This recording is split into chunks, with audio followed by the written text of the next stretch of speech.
Hello there, chess friends, and today we are starting the new year with a new series, and this series is going to be on the Scandinavian Defence, or also known as the centre counter game. Now, for those of you who don't know what that is, um, the Scandinavian Defence starts with e4, and black's immediate reply is d5. Okay, so from this position we have the starting point for the Scandinavian defence. It also has a name called the centre counter. Now that name isn't as widely known as the Scandinavian, but fundamentally it's the same opening. We're just starting e4, d5. So the first question is, why should you bother to learn this opening? Because you'll hear many people saying, "Oh, well, no top league GMs don't play this opening. Magnus Carlsen doesn't play this opening. Kramnik doesn't play this opening. It's rubbish. You'll be destroyed. You'll be mated. Oh, it's rubbish. It's rubbish. It's got to be, yeah, it's got to be E4. It's got to be a Berlin. It's got to be a Sicilian. Yeah, if you want to be any good at chess." Now, I've been playing chess for over 20 years. I have my ELO is around 2000, and it probably I'd probably say it was always around 1600 level, 1700 level, but I clawed myself up a good couple of hundred rating points just by picking an opening and sticking with it. And I think I want to, before I go into this video, I want to talk about how important that is. Is that within reason, unless the opening is completely bonkers, like Latvian Gambit or something like that, and you're getting crushed constantly with it, then I think you need to play an opening for a good period of time, 6 months, to fully appreciate it, the nuances, and understand it before you just bin it off. And if you don't put the time and effort in to learn it, then you won't get the results. Just like any opening, no opening will save you. Okay. So, and this is part one of a series of videos on the Scandinavian Defence that I'm going to do. I've been playing the Scandinavian Defence probably for 10 years, and I think I've only ever lost one game over the board with it, and that was to a female FIDE master. And in that position, I actually had a better position. I blew it on time really, and a bit of I had my opponent under time pressure, and I mishandled the clock and gave them too much respect, which could happen in any game. But so I wasn't I've never been outplayed from the beginning. So I'm just going to talk about the plan of the Scandinavian and what it is you're trying to achieve. Okay, so what's the best thing about the Scandinavian Defence, bar none, the reason you play it, right, is, well, the reason I like to play it is because I find there's two main outcomes generally. The first outcome is that white trots out his e4, knows everything under the sun about all the different responses, and then you've got boom, d5. Now, while this isn't anything to really worry about in terms of getting mated instantly or any serious threats that could lead from the complicated tactical positions, the fact is that on move 2, white has now got to change their plan, and they've got to make a decision to play a game which is going to be on your terms now, because black is dictating this opening. Okay, black is now saying, you're not going to play a Sicilian, you're not playing your Berlin, you're going to play a Scandinavian Defence, and you're going to take the pawn, or you're going to push the pawn, or you're going to leave the pawn. And basically you're getting a game. Now, whether you are playing the Scandinavian against somebody in your club or whether you're playing it against Magnus Carlsen, or actually I should say, whether you're playing against somebody in a club league game or a tournament who's a better player than you. Let's just get something out of the way. If you're playing somebody who's hundreds of points better than you, it probably won't matter what you play, you're gonna lose the game. Okay. Now, how you lose that game probably depends on a number of factors, but how quickly you lose it, for example, whether you get smashed out of the opening in a really complicated Sicilian, or whether you lose a pawn endgame 20 moves later, you're probably going to lose it.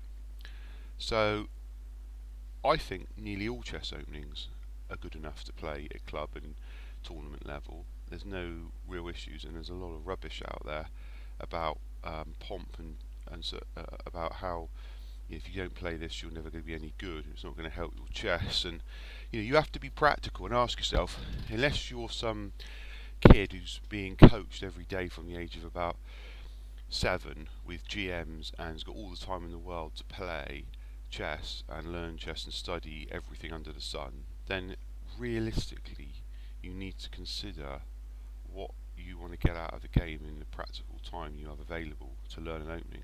And that's why I ended up playing, actually, believe it or not, I started playing the Caro-Kann a lot, and I ended up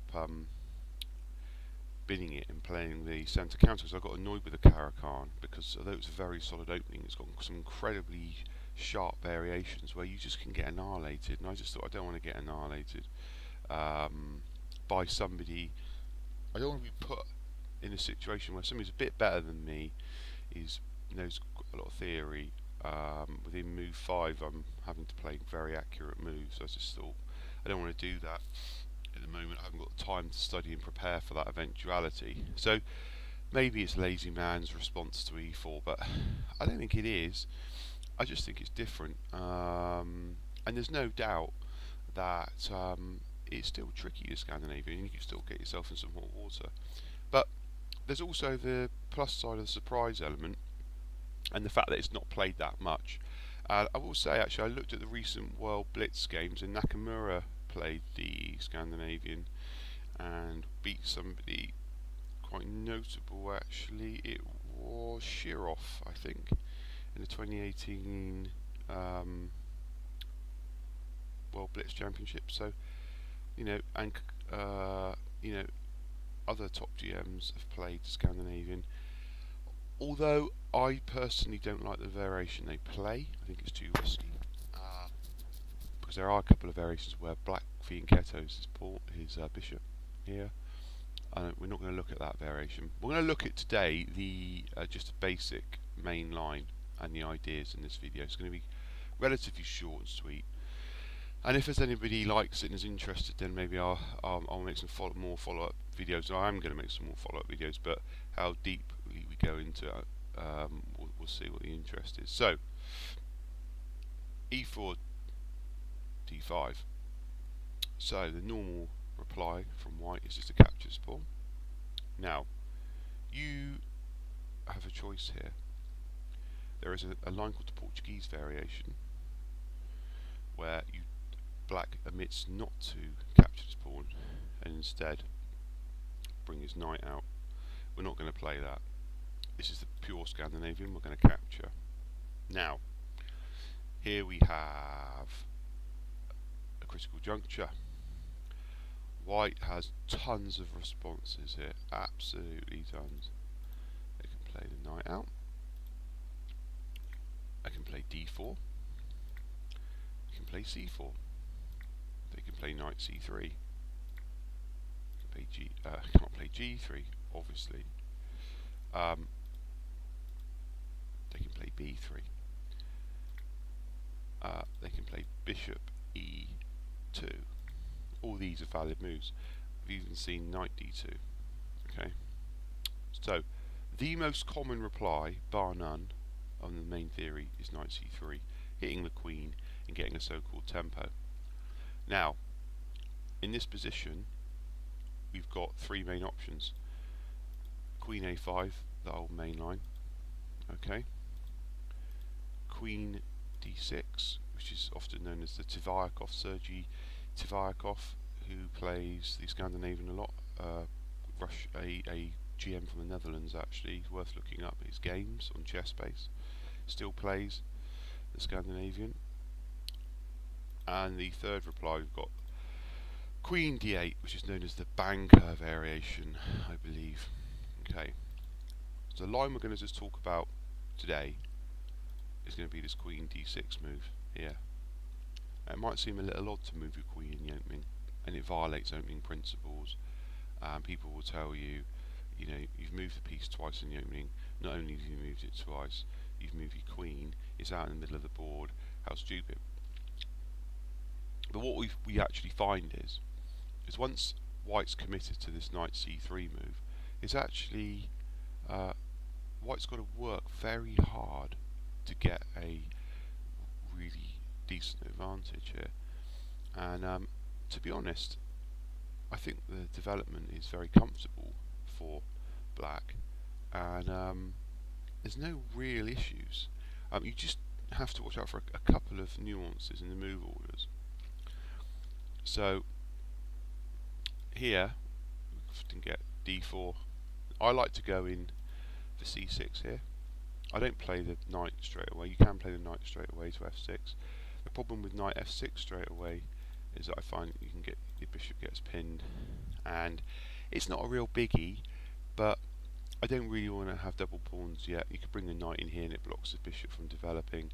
I just like to hold off a move and play knight C6, firstly because it gives the queen a nice little retreat square here, stops the knight coming in to B5, stops the pawn being pushed later on, and just generally is this pawn structure is a very solid pawn structure when we're going to get pawns on C6 and E6. That's the aim here in Scandinavian. Pawns on C6, E6, the knight on F6, the bishop outside the pawn chain. Okay, probably castle's kingside. So White continues with classical development here, knight F3, and then now you've got a choice. I did used to pin it, but now I tend. It depends what mood you're in. In a blitz game, I pin it. I quite like pinning it. But we can go for bishop F5 is fine. Okay. Now, standard move here, probably bishop E2 and bishop C4 is sharper, hitting this sensitive F7 square. I think most of the time I see bishop F2. White's just getting very quiet, solid development. It's got an advantage in space, and obviously my queen is still technically misplaced to some degree, being in the middle of the board here, well, near the middle of the board, although it's under no threat at the moment. White is not trying to, some variations, White tries to get on the queen's case straight away and hit it and attack your queen very early on. In this line, that's not happening. White's just saying, well, okay, I'm going to prove your opening's inferior. I'm just going to get my pieces out, develop nicely, and castle queen's kingside, and then I'm going to attack you. So now we go E6. Okay, so you can go for knight F6 here straight away, no problem, doesn't really matter. Castles, I'm going to go then knight E6, so it doesn't really make much difference. There is nothing here that White can do to attack your queen. Okay, in actual fact, the queen is actually a lot more influential and quite powerful in this zone because it supports the pressure. It's got pressure on the D5 pawn, the D4 pawn, and it stops D5 break happening. It's much more difficult for White to achieve the D5 break. I'll come on to that later. So here a typical move might be rook E1, putting some pressure on the file. I'm going to play rook bishop E7, he says. Now I am behind in development, there's no doubt about this, but because it's a relatively close position, there aren't any immediate brutal tactics. There is nothing that white can do to really undermine my position. Quite often I see this move. The knight comes in here, want to exchange this white square bishop. That's completely fine, so we just drop it back here. And normally white takes it, and this pawn structure is completely fine. I've got an open file on his king. He's got to do something about this now. I mean, this to me, in this sort of position, say white does this, then I would be looking to do this, and you know, let's say black develops, you know, something like the bishop here, g5. I would be inclined to castle queenside. It's going to be a quite exciting game, this, because you're going to get attacked on your queen side, but you've got some chances on his king side. But in actual fact, even though you've got this open file, you don't really need. You can just castle king side here, and I think black is solid as a rock, really. And the reason for that is because white's committed to knight c3 early on, and this is blocked. If this knight wasn't here, he would be able to play c4 and open up the centre and put some more pressure on it. So this knight c3 move early on is double-edged for white, actually, because although it attacks the queen and makes it retreat, and white gets a so-called tempo on it, it's sort of 10 moves down the line, give or take. You know, it's actually, I think it's in the way, but it's still the main line generally to play knight c3. There's nothing wrong with it. It's got its advantages. It's just I don't think it's the trickiest line out there. So yeah, so from here, let's say we're going to continue development, and you know, sometimes we see this sort of plan here. Well, the white queen is going to try and help the dark square bishop attack this queen here, and it's going to run out of squares, which is something you have to expect if you're going to play the Scandinavian. The main theme generally is that people they try to lash out and attack your queen and generally kick it around the board early on and prove the fact that it's not a sound opening move, you know. So in this position, sometimes I just drop the queen back, and then when we get this, and sometimes if we're lucky get an exchange. It's a bit of a sort. You can see the position now. He's got the bishop, I haven't, but you know, this position I think is slightly better for white still, but it's still black is completely playable here. So I'd be looking in this position to play a c5 pawn break at some point, and try and maybe get some pressure on this file. And white's plan is probably just to continue with development. I'm not quite sure. I mean, really, you know, let's say I'm going to bring my rook in here. It's really down to white to prove that you've got an inferior position here as black, to try and, you know, make something happen. You know, obviously there are options, but as you can see, position is very solid for black, and white's got a great position as well, but there's nothing here to really be frightened about. So let's go back to the beginning. So yeah, as you can see, so we get e4, d5, and we get take. Now the next variation I'm going to talk about is where the slightly more dangerous one is where white ignores the queen, and instead of playing knight c3, just says, yeah, I'm going to leave your queen looking silly in the board, I'm just going to play knight f3. So say you could develop with knight f6 here, which is fine, and I think white completely ignores it still and just plays bishop e2, and we probably go for our normal c6 setup here, and white just castles, and now we get bishop outside the pawn train, and now we get d4, and then we play our e6. So we're getting our setup here, a very similar to the Caracan Slavish type pawn on c6 type setup here. So if you're a Caracan or Slav player, the Scandinavian's got some interesting crossovers on their pawn structure, which is always useful.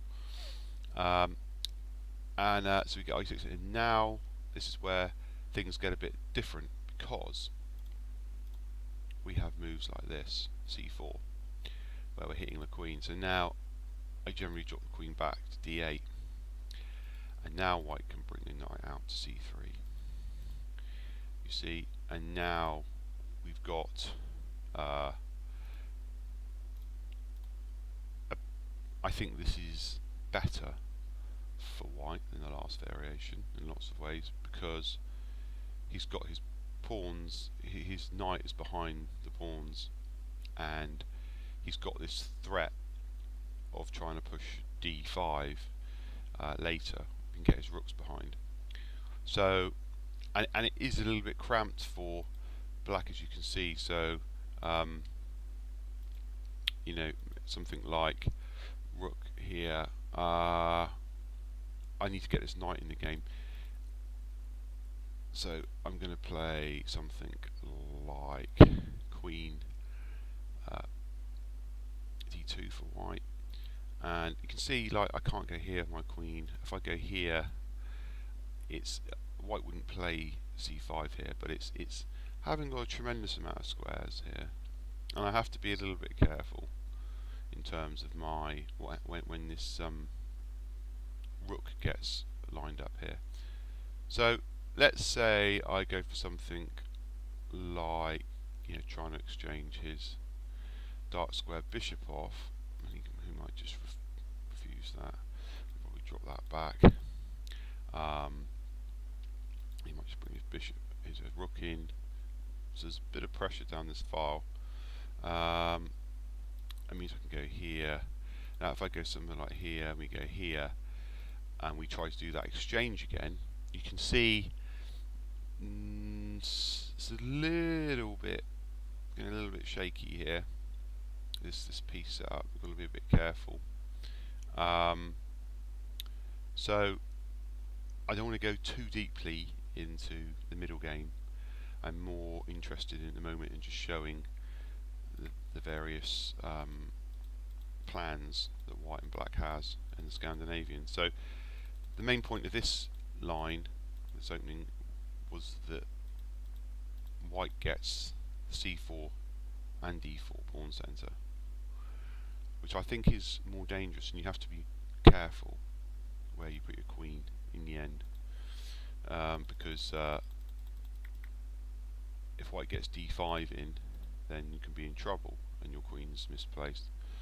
So okay, so yeah, that's so really that is the two main ways of playing.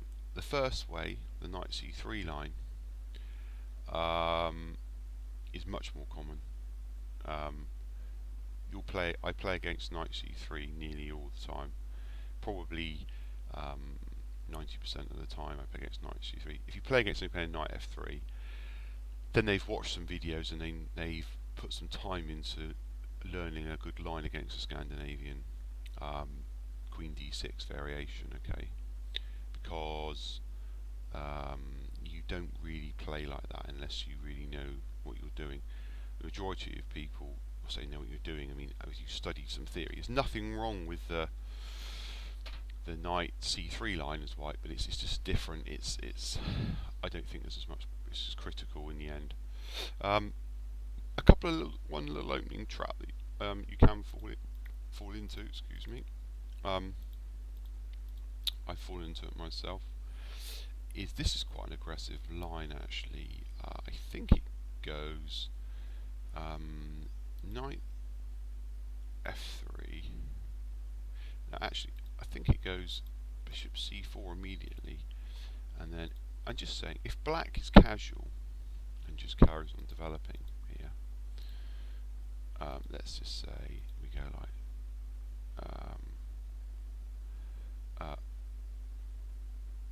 actually it's when, yeah, there's a nasty little trap, I think, where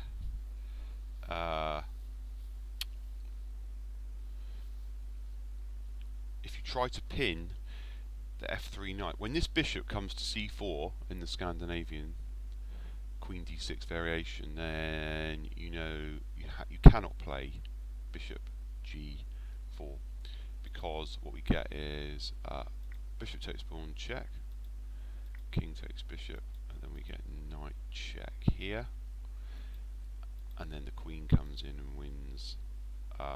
Sorry, I've got this line wrong because the knight's not out yet. Yeah, it's when you play c6 and white plays knight f3 and then you do the immediate pin is a blunder, because rather than the knight, because if bishop takes pawn, knight takes knight to g5 check, king has to go back, queen captures a bishop, and that is a horrific position for you to be in. That is absolutely lost. You are, what's it lost? It's terrible. You've lost the right to castle, you've lost your f7 pawn. There couldn't be any worse start to the game than that, really. So you just need to be aware of that. I've done it myself. I've been too much of a hurry to pin this knight, and it's very dangerous. And you can see it doesn't work. If I play that first, then he castles, and then I play, and then he takes, check, and then I go back, and it doesn't work because obviously I've got the knight covering the bishop. So just need to be aware of that. It's just a little trap there. It's a very aggressive line actually. It's a good line. I think it's a good line as white to catch somebody out who, I mean, if you play Scandinavian regularly you shouldn't fall for that, but somebody who's just dabbling with it or in a blitz game, I don't know. It could be worth it. Let's just say we do normal development here. White carries white castles, and I play that. The fact that the trap hasn't worked and I played knight f6, the position is still very good. This is still a good position for white. He's got nice development here. He's got pressure on this pawn. It's slightly uncomfortable. This knight pin is slightly annoying, but I mean it's nothing really. Actually, yeah, I mean, I can't see any reason why I wouldn't play d4 there. So, okay, so we're going to end this first video on the Scandinavian Defence Qd6 variation, and hopefully that's given you a bit of an insight into playing the Scandinavian. I mean, just to reiterate what I said earlier, that the reason we play Scandinavian, and I think I didn't actually say the second point.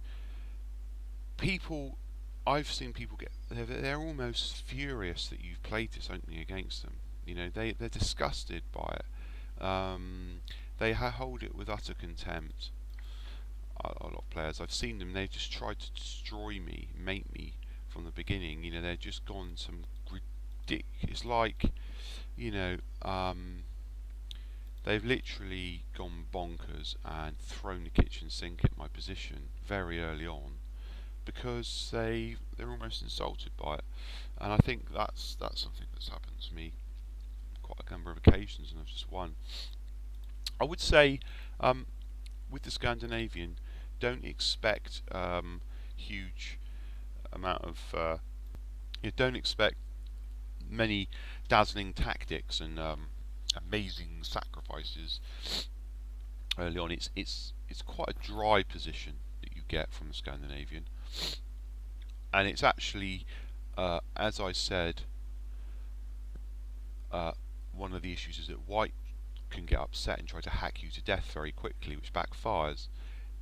The same applies for black in some ways, in that even with the greatest, if you get the dream setup as black in the Scandinavian, there you don't actually have that much to work with in to be honest. It's you've got your c6 pawn break, maybe an c6 to c5 pawn break, maybe an e5 pawn break, but there's not. You've got a very solid position. So what I'm saying is, it's more of a it's quite a quiet position generally, and as long as you are prepared, to, know what to do with your queen, it's not a problem. So what I'm saying is, don't try. If you try and get more from it than it's not a Sicilian dragon here. It's not going to be a mating attack with it. It's not. You're not going to be mating each other within move 5. Doing really risky counter attacks. It's not just not going to happen. You shouldn't play it like that. And if you try to play it like that, then you'll get crushed and you'll have a nightmare. It's it is what it is. So that will be up to you to decide how much time and effort you're going to put in to learning it. And if you do put the time and effort in, it's basically learning what to do with your queen, then I think you will be rewarded, because that's really the only risk, I would say,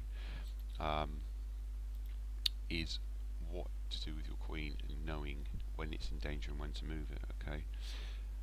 Okay, right, well, thank you very much for watching this introduction to the Qd6 variation of the Scandinavian, and please leave any comments or questions on YouTube, and I'll speak to you again soon.